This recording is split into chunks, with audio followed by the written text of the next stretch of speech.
Really, I think it could have been summed up like this. When you aren't living the kind of life that the Holy Spirit is calling you to live, bad things happen. It's pretty easy. But Paul felt the need to spell it out. And I think he did that as much for the Galatians, who were the original recipients of this letter, as he did for us today. After all, who among us doesn't love a good loophole?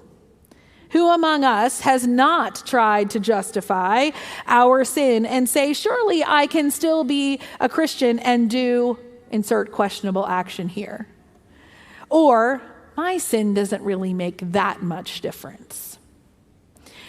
Instead, we are told in no uncertain terms that following the desires of our sinful nature, in other words, doing what we want to do and not what the Spirit calls us to do, has dire consequences. Fighting and jealousy and anger and selfishness and division, these are only some of the things that happen when we convince ourselves that our character does not matter. Paul told the Galatians that if they were living lives that reflected the character of Christ and the presence of the Holy Spirit in their midst, what would be the result?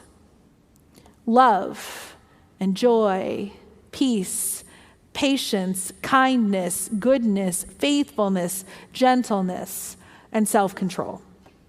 In short, if they lived by the things of the flesh, the things of the world, then chaos and debauchery occurred. But if they lived by the fruit of the Spirit, then beauty and goodness ensued.